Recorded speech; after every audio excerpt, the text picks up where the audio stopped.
Welcome to the Medium in the Middle podcast. I'm your host, Stephanie, the medium in the middle. This podcast is going to walk you through my journey into mediumship and how I came to realize that I could communicate with souls that have passed over. My adventure started just over a year ago when unusual situations started happening to me. It wasn't until I really started to pay attention to them that it all started to come together. I wrote down everything that I was experiencing this past year in a little black book, and this podcast is going to be a recap of all of those memories leading up to where I am today in my mediumship journey.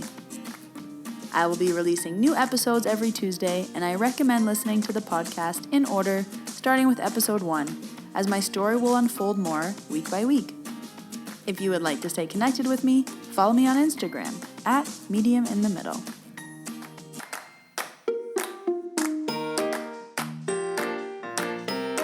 Welcome back, everyone, to episode 42 of Medium in the Middle. My name is Stephanie, and I'm very excited for you to be tuning in today. If you are a new listener, you can press the subscribe button. I release new episodes every Tuesday, and I also would love a rating and a review if you are an iTunes user. It just takes a few moments, but it really helps me out in the podcast world to have more people find the podcast. So thank you so much if you've already left a review. I love reading them. You are all so sweet and so kind. I really, really appreciate that. So in today's episode, I'm doing a Q&A, mediumship and Reiki related. So I put out on my Instagram and asked you for questions, and I haven't done one in a while. So I got some really good questions this time, which I am super excited to answer. But before I jump into the Q&A, I wanted to pull a card for you. And I'm using, again, the Colette Baron Reed Enchanted Map deck. It was the deck that I got gifted when I did my Reiki Masters course, and I just like the deck, and I'm still getting used to it, getting used to the cards. And I felt really called this week to pull 2 cards, so I'm going to read them both for you because I feel like we need more than one message today, and there's a lot going on. There's a lot of energy shifts. There's a lot going on with the planets last week, so I feel like we just need a little bit more info today. So I pulled 2 cards. The first card was card number 24, Stuck in the Mud. And the second card was card number 40, Follow the Leader. So I feel like between these 2 cards, we're going to get a really good message, but I want to read the description for them both. So starting with card number 24, I pulled this card first, Stuck in the Mud. You are being invited to stop and savor the wonder of your life. So the card full meaning. Becoming stuck is sometimes the only way to trick yourself into slowing down and looking around you. In fact, this is a sign that you need to shift your focus away from what you're doing and place your attention elsewhere. Struggling will only get you to even muddier places. Now is the time to move forward, but to observe. Clarity about your circumstances will come a little later. Stop and find the joy in what you've been overlooking. Soon you'll be out of the mud, but for now, be still and know that Spirit has a plan for you. So now I'm going to read the second card that I pulled, which was card number 40, Follow the Leader. Every life is a teaching tool for others. Your authenticity and honesty are an example to those around you. The full card meaning. You are being called to lead others by example. Your wisdom has been earned as a result of your bravery in the adventure of your life. The experiences of battles won and lost, places discovered, tears shed, and joy revealed have placed you in a unique position to be of service to others. Your suffering has been crystallized into a talisman of wisdom. Now you must share it. By being fully authentic, you'll lead others into the light. You'll be required to divulge some things about your past so that you may help someone else. Lead with love. There is another message here as well. Look to those whose great character and accomplishments you admire. Emulate the leaders you respect. You will then, in turn, have more to offer. So this is really interesting. The 2 cards pulled, Stuck in the Mud, and then Follow the Leader. So let me know if those two cards resonated with you or if one message made sense over the other. You can connect with me on Instagram or on Facebook, Medium in the Middle. And I loved connecting with the listeners. I like when you guys message me. So feel free to send me messages. I respond to all my DMs. So let's jump right into the question and answers for this week. So I want to start off with one that I've been getting a lot, and I just want to clear it up for the listeners. I launched my website, themediuminthemiddle.com, and I offer Akashic Record readings and Distance Reiki sessions online. So you can go to the website and book an appointment. I will leave the link in the bio if you're interested. But I've been getting a lot of questions about how do these sessions work. So I wanted to just first explain this before I go into the other questions that I've been receiving. So for an Akashic Record reading, you would prepare between 10 and 15 questions that you want to ask inside your records. So it's a really good idea to ask about patterns. It's a good idea to ask about why things happen. It's a good idea to explain things that have happened in your life. So you would prepare 10 to 15 questions to ask inside your records, and I need your full legal name. So prior to your appointment, you're sent a Zoom link. Then we meet on Zoom. I kind of give you the rundown of what's going to happen. I explain how I enter the records. And then we go into your records. We ask all your questions. I record the session. And then afterwards, after I leave the records, we talk about it. And then we say goodbye. And I send you the recording. Super easy. And then for the Distance Reiki, we also do it over Zoom. So I'll send you the link. And to start a Distance Reiki session, I usually explain how I work and what you'll expect to feel. I ask you to lie down during the session, but before you lie down and relax, I just need to see from your head to your toes, so kind of like a full body scan. You can lay down, you can relax, have a blanket, close your eyes, and you put the phone or the computer beside you so that you can still relax, but you can hear me talking. And then you can answer yes or no. You can not say anything. And I'll just let you know on what I'm feeling, where I'm working. And the feedback that I've been getting from a lot of people is that they can feel where I'm working, like almost before I even say it. They can feel the releases before I say it. So it's been really cool getting that feedback. But if you're interested in how those sessions work, that's how they work. It's all over Zoom. I explain it to you. There's more information on the website if you wanted to read about it. I have 2 episodes on the Akashic Records and how to form questions, so if you were having trouble with that. But I found that the better your questions are, the more direct and specific, and the more you explain the backstory, really the better information that you get. I find that the Akasha only tells you things that you ask, and the more detailed you are, the more information they give you back. So I hope that helps clear up kind of expectations. And if you're thinking about booking a session and you wanted to know what it's like, now you know. Again, you can book everything online, and I'll leave the link down below, but it's themediuminthemiddle.com. Okay, so I got a lot of great questions on Instagram, and I love that you're in this journey with me so we can get deeper every time I do a Q&A. So I'm really enjoying the level that these questions are at this week. So I'm going to start from the beginning, and I'll try to keep my answers short because there's a lot of questions, but I do have a few stories I also want to tell. So, all right, first question. Will Distance Reiki make sounds in my tummy too? Quick answer, yes. Grumbling or rumbling in your tummy is very normal with energy work. Some people feel like pops, some people burp, some people just their tummy makes a lot of noise. That's very normal for energy work. So it doesn't happen with everyone, but it definitely can happen. I find that that's pretty common. So will it happen with Distance Reiki as well? Yes. Quick answer. Next question. What are the different feelings in Reiki versus mediumship? Ooh, good question. Okay, for Reiki versus mediumship, what are the different feelings? Personally, what I experience is very similar. So when I'm picking up your energy or a spirit's energy, it does feel the same, which is why sometimes it's hard to discern what's yours, what's mine, what someone else's. And then there's this sense of knowing that comes with mediumship that doesn't necessarily come with Reiki. So I would say in Reiki, I still need to ask like, oh, I'm feeling like pain in the shoulder. Like, did you have an accident here? It feels like scar tissue. It feels like it happened a while ago. I still want to ask to be sure. Where in mediumship, it's more, okay, they hurt their shoulder. Like this was a very distinct thing about them. They had a bad right shoulder and you know it instead of kind of just feeling it. I would say also mediumship takes you through more feelings of an entire lifetime. So experiences, things that happened before the soul passed, how they passed, things that happened after they passed.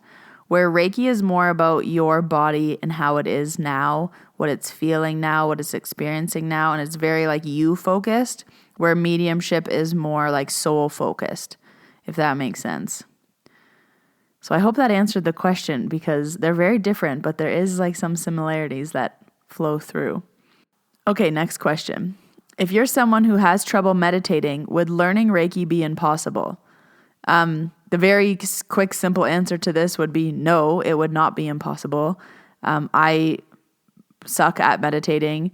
I don't breathe very well. I know I'm a yoga teacher, but I just started teaching yoga in order to learn how to breathe. But I can go a whole class like holding my breath nearly. And I do the same thing when I work out. I also love CrossFit. And when I'm working out, I'll be like, wow, I feel like I'm going to pass out. And the coach will be like, well, you did that whole round without breathing. Like I watched you. And I was like, oh yeah, I suck at breathing.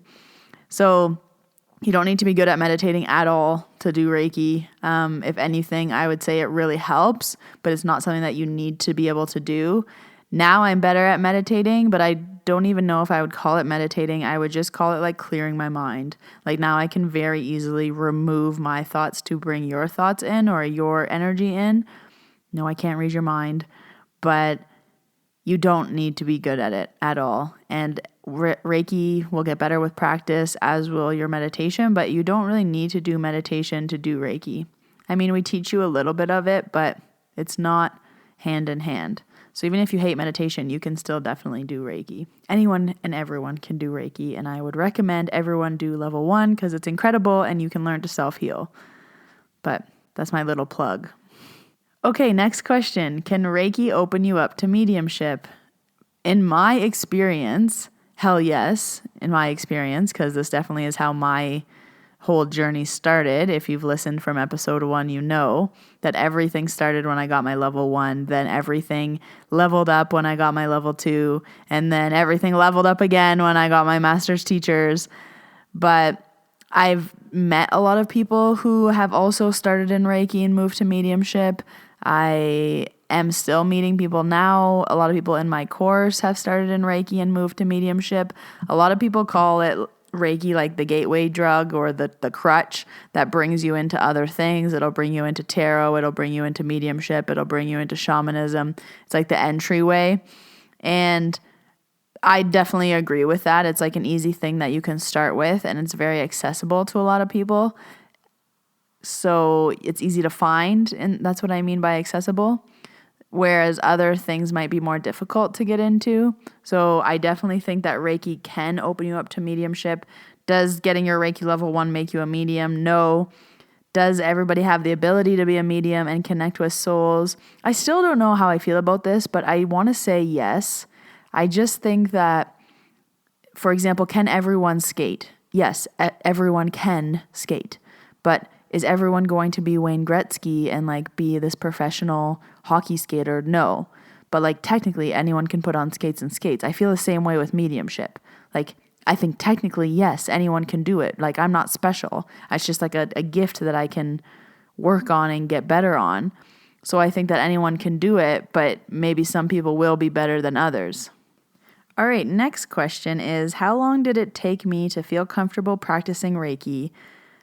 This question asks, I'm about to start my level 1. So when I did my level 1, I started practicing right away. Level 1 teaches you to practice on yourself, on animals, and plants. And I didn't do any of that. I instantly just started asking everyone if I could practice on them. So I would do like someone's finger if it hurt. I'd do someone's shoulder. I would do someone's leg. Like I wasn't doing full sessions. I was just practicing on anyone. And I didn't feel confident and I didn't really know what I was doing. I was just doing what they told me. So I said, oh, they told me to do this. I'm supposed to think of this. I'm supposed to, touch the area. So when did I get confident enough to like start taking clients? I did start actually quite soon after my level 2. I was really excited to work on other people and kind of have permission to do it, because in level 1, you're not supposed to do full sessions. You can definitely work on other people if they allow you, but you're not supposed to like do full sessions and take money. After level 2 is when you are allowed to accept an exchange, and you also can do a full session, and you're taught how to do a full session. So pretty much right away after my level 2, I started booking people, but I had been practicing a lot, like every day. I probably do Reiki every day, and I have done Reiki every day since I started. It doesn't have to be a lot. It doesn't have to be a long time, but just do it a lot and you'll become way more confident in it. And practice on yourself, practice on others, practice on your plants, practice on animals. It's really cool to see the difference in that. But yeah, how long did it take me to become comfortable? I would say by level 2, I was feeling really good, but I did practice a lot and I was into it, and I didn't really know why I was being so drawn to it. But Reiki, like, you're given all the tools of what you need to know, and if you're drawn to it, there's a reason you're drawn to it. So just follow your gut. Okay, so the next question asks, what are some of your favorite images in your spirit dictionary? So I'll just explain what a spirit dictionary is. So some mediums have certain symbols that mean certain things. So for example, red roses could mean that they passed a certain way. Different symbols can mean different things. When they see a tree, that can mean something. So the question's asking, what are my favorite images in my spirit dictionary? And I actually don't have any. So it's interesting this question was asked, because this week in my course is when we are meant to start kind of paying attention to these things and what does it mean. The only one that I can think of is when spirit on the other side has a baby that isn't born yet. So for example, if someone's pregnant, they'll show me them like holding the baby, and that means that like they have the baby before you have the baby. Kind of like they're watching over it before it comes into the world. They know your child's spirit. So if I see spirit like holding a baby, that's usually means someone's pregnant and they have the baby before it's being born. But that's the only one that I can really think of in my head. It's also funny this question came up because I was doing a practice reading today and we were talking about this, and she was saying she's trying to learn her dictionary a little bit better. And I was just like, I actually don't have that many things that are repeating. Like there's not very many things that come up that are repeating. So it's definitely something I want to work on, because I think symbols will really help me in distinguishing what spirit's trying to say. But right now I don't have that many. They kind of just show me what they need to show me. And I almost think symbols will confuse me at this point, because just tell me what it is. Like if you died in a car crash, show me a car crash. If you want me to know you have a baby, hold a baby. If you want me to know you had tattoos, like show me you had tattoos, or whatever it is. So we'll see if this changes. But as of right now, the only thing I can think of is, spirit holding a baby means like someone's pregnant. I'm sorry, that's not very helpful. I just don't work well with symbols, I guess. Okay, I really like this next question, and I'm actually excited to be able to tell the story connected to this, because I feel like I've been saying I'm going to do a podcast episode on this, and I'm just going to explain it now because it actually doesn't need a full podcast episode. So the question is, did I find development circles online helpful? Do you know of any other options? So I want to start with a story. So when I was first starting, like pre-episode 1, I really wanted to figure out what was going on. So I was searching for a circle, because I was like, there has to be some kind of circle where witches all get together and we can talk about what's happening and I can find clarity and someone can help me. So I tried to go to different circles. I tried to go to different events. I tried to meet people, and I never had a good experience. They were always weird. There was always something off about it. And I found them very fake or phony. I don't know. It just wasn't for me. It was too woohoo, la la. Just, I didn't enjoy it. So then I've also talked to people who have paid to go to spirit circles where, okay, we all have the same interest. Let's all pay to go to a spirit circle and then we'll learn together. But then those circles have kind of gone offline and been like, hey, all 5 of us know each other. We can just get together and not pay every time we meet. So that has happened. I've met some people where I've just practiced with them. I've done circles like on my own with friends or just bringing people together. So I would say if you are looking for a development circle or if you're looking for something online to help you, I would make sure that you're connected to the person that you're interested in learning from. And I would make sure that you're not just choosing someone out of nowhere. Like, do you follow their page? Do you like their content? Do you like what they talk about? Do you relate to them? Like, I need to relate to someone who speaks about energy the same way I do. I can't go all airy-fairy because I will just not pay attention and I won't be in it. But if you talk about energy in the same ways that I do, I'll be like, oh, like this chick's cool. I can listen to her. I can probably learn something from her. Yeah, I'll sit in her circle. So I would definitely weigh out the pros and cons. I think it is beneficial to sit in circle with other women, absolutely. But finding a good group is probably hard. I personally don't have any ones to recommend. I'm doing courses, but I don't have any circles. But my advice would definitely be to scout out who you're interested in joining their circle with. Maybe see who's in the group, see if you like those people, and also try to find your own. Like it could be as simple as 3 of your friends all just sitting together and talking about things, discussing your experiences, sitting in the power together. I think this is something that I want to do in the future, is like bring people together and make these type of events, because when I was looking for them, I couldn't find any, and I know they're few and far between. I know the Squamish Medium, she does some. I don't know if she's still doing them, but I know she did 2, and I heard a lot of great feedback from that. That's the only thing I could probably recommend. Okay, the next question is, would I ever be interested in using mediumship for missing people? And the answer is yes. Oh my God, yes. Like if I could get that good that I could help the police or an investigation. I've been really interested in this, so I've listened to some podcasts, and now I can't remember what I was listening to, but I remember this one woman was talking about how she used to work with the police, but she could only work with like certain police officers or a certain area of the police, because some area of the police were kind of like, well, how do you have that information? Well, if you know that information, then you could have been involved. Well, how do you just know? Like took her a while to gain the trust to be like, listen, I'm getting this information from spirit, not because I committed the crime. So I'm really, really interested in stuff like that, because I think that's incredible, and I think this is an amazing way that mediumship can be helpful and a great way that this work can be done. And have I ever done it, if that was part of the question? Kind of once. So I'm good with things that are lost. So if anyone ever has anything lost, I'm good at finding it. Like, for example, my old roommate, she lost her phone, and she came home and she was freaking out and she lost her phone. And I was just like, your phone's in the driveway in a bank of snow. Like, just go look. And she's like, no. Like, I know I put it in my purse. And she was kind of searching everywhere. And then I was like, can you just go look on the driveway in the bank of snow? Because I know that's where your phone is. And she walked down and came back up. She was like, Steph, my phone was in the snow. And I was like, yeah, I know. Once she lost her AirPods, and I was like, they're stuck in between something. Like, she's like, oh, the last time I had them was in my bed. I was like, they're stuck in between, like, the bed and the wall. She's like, no, I've checked. So we checked her bed and the wall, and we didn't find anything. And then we're downstairs, and this went on for like 2 weeks. I'm like, they're stuck in between something. Like, I see them stuck. I'm like, have you checked the couch? And I lifted the couch cushion, and there they were, stuck in between like the edge of the couch.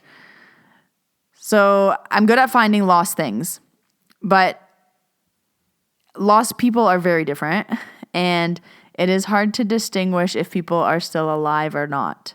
Because if I can tune into their energy, I don't know if that's because they're alive or if it's because they're past. So I'll tell you one story that was really crazy that happened in regards to like a missing person. So I had a friend message me, and she said, hey, Steph, I don't know if you can help, but I have a friend of a friend whose brother has been lost for over a year.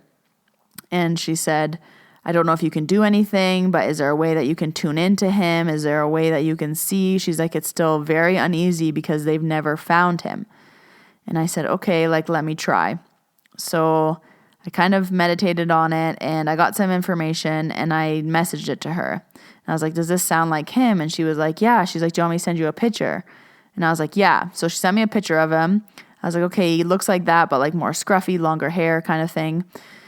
So then I'm like, okay, now that I know that it's him, let me just see what I can pick up. So I saw this image of him running through a forest, and all I could see was black and white shoes. I don't know that he wasn't wearing any other clothes. I just know that he had black and white shoes on. They kind of look like Vans. And then he's running through a forest. He trips over a big tree trunk. So there's this like long tree. I trip over it. And then I get back up and I keep running through the forest. The next thing that I see is a white canopy, like it almost seems like a 7-Eleven, but there's a white canopy and it's on a corner, like a double corner. And I feel like he doesn't know that he's missing and he's going by a different name. So anyway, I end up writing this all out to the friend and I said, okay, this is what I picked up. I see him running through a forest. And then now he's working at like a 7-Eleven or like a corner store that has a white canopy, and he doesn't know he's missing and he's going by a different name. So I guess what had happened was the scene that I described of him running through the forest was actually the last time that he was seen. So he, I guess, escaped from a hospital and was running naked and only had his shoes on. I can't remember if she said they were black and white shoes, but the fact that he only had shoes on was like a thing. And I was like, okay, I didn't see him naked. I just saw just shoes. So she said that it would make sense that he would be going by a different name and not know that he was missing because there was some mental health issues. So that kind of freaked me out that I was able to get the last spot he was known to be, but nothing ever came of that information. Nothing ever happened. And I didn't know how to get more.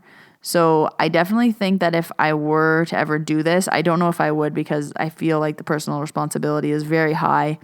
You really can't be guessing, and you would have to be a really, really good medium in order to connect. But I definitely believe that it could happen, and I think that it's incredible, the people that do it. I don't know if I could personally handle the responsibility of doing it. Like, I'll help you find your lost ring, I'll help you find your lost phone, but a lost person kind of, yeah, that's really hard. So that was my only experience, and it kind of freaked me out that I got the scene that he was last seen.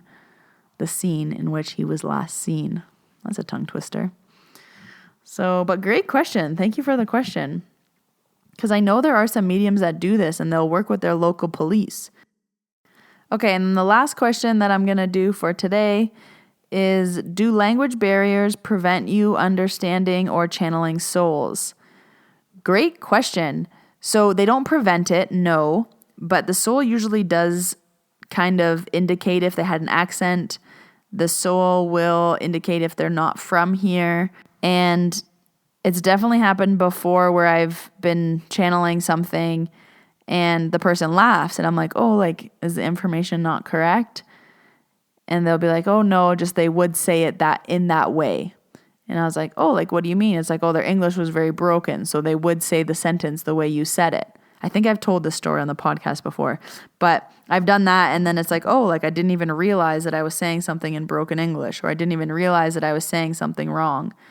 So it definitely doesn't prevent or help me understand things, but it is like a good piece of evidence to bring through, like if the soul did speak another language, or if English wasn't their first language, or sometimes if they have like pet names for you in different languages, that is something that they might tell me. The only thing that I would say that it would be a barrier is when I've never heard of a name and they're trying to tell me their name. So I remember once there was this person who had like this long J name, and I was hearing it like John, and I guess the English version of his name was John, but where he was from, like, his name was super long, and I can't even pronounce it. So I wouldn't have been able to get his name just because I'm not familiar, and I wouldn't, like, that's not in my bank, that's not in my list of names that I know, and I wouldn't be able to say his name. So instead he told me his English version of his name. But sometimes with names, if it's a name I've never ever heard before, like, I'm not just going to be able to say it because I have to have a reference. So that's the only thing where I would say it would be a barrier. But outside of that, no, like, they will communicate in a certain way. Like, even if people couldn't communicate, they'll find a way to get the message across, because there's so much symbolism. You don't actually need to be talking in spirit. So great questions, though. So that was all the questions for this week. I hope you learned something. I hope your questions got answered. I like doing this because it's super interesting to me, the questions that you come up with and what you want to know. And these ones were some really deep, interesting questions. So I really liked that conversation. I hope you all have a wonderful week. I'm going to wrap up this episode here. Again, if you are an iTunes user, I would love a rating and a review. If you want to make an appointment with me for Distance Reiki or Akashic Records, you can do so on my website, themediuminthemiddle.com. If you have any questions, you can send me an email or a DM. Come find me on Instagram. Come find me on Facebook. And I will see you all next week. On Tuesday. Bye, everyone.